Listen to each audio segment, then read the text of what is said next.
This is good. Absolutely delicious.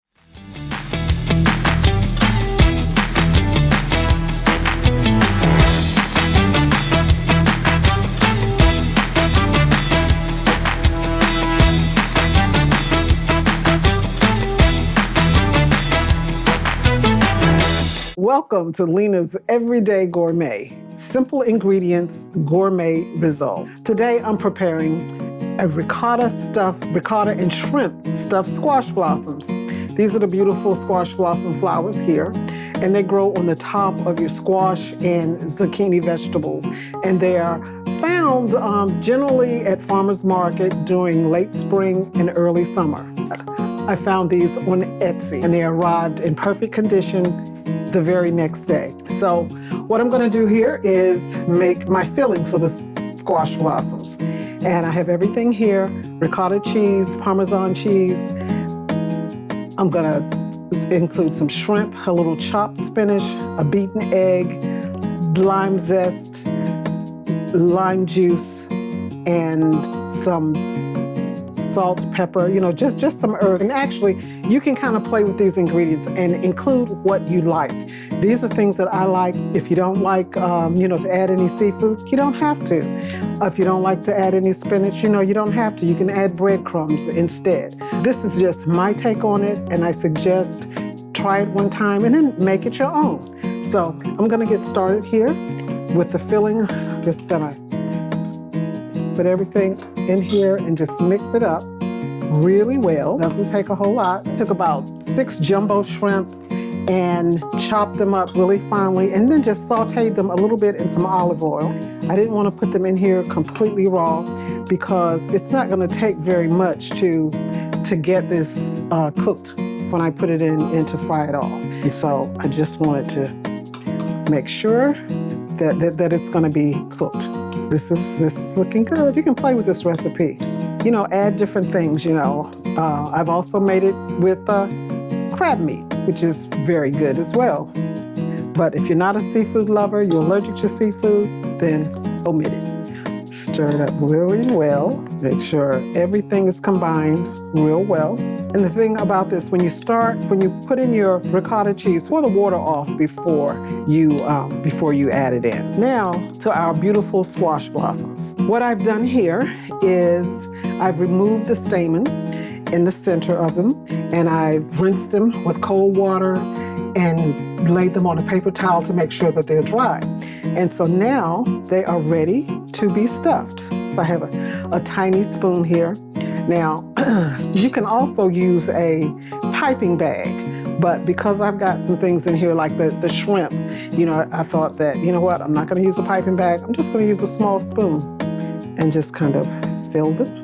You're not gonna fill them all the way up, because what you're gonna do is use the leaves to actually fold it together. So you can twist it like this, or you can fold it over, whatever the leaves allow you to do. And believe me, this is a very, very tasty little hors d'oeuvre. The other thing that I did was I took off some of the stem. The stem was a little bit longer.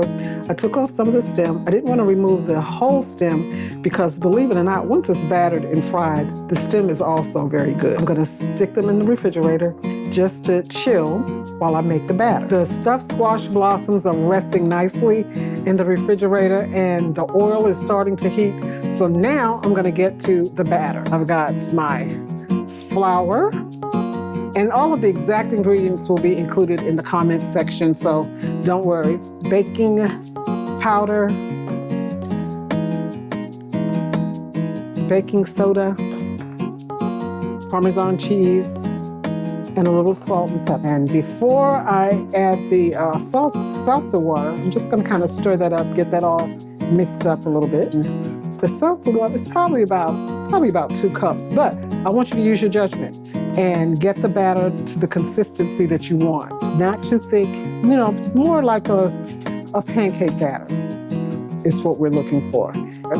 Just a little batter to get these squash blossoms dipped in really quickly and then fried.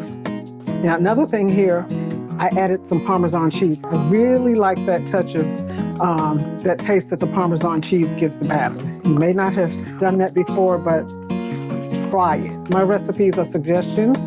You can, change them as you like. You can make them your own. That's what I do all the time. I see a recipe I like, and I say, okay, I think I may like to change it up a little bit and do something different. And please, feel free to do so. I want to make sure my oil is nice and hot, and it's almost there. It's not going to take very long at all for these squash blossoms to cook. The batter has the consistency that I want. Yes, not too thick. Now, what I'm going to do here is try really hard not to get both of my hands messy in batter. Now, I want to make sure that the temperature is right, so the blossom isn't just sucking up the oil. I want it to cook pretty quickly and get nice and brown. I think we're pretty much there. So I'm going to start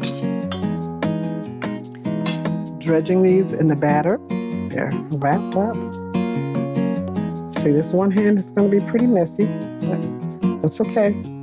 And I want to kind of, let it drain. And you want to be close to your cooking source so you're not dribbling batter all over the place. Okay, you want to make sure that the leaves are wrapped around really well so the stuffing doesn't come out. Starting to float. Now we just want them to brown, and we'll be in good shape. Okay, here we are all plated up, and I'm ready to dig in.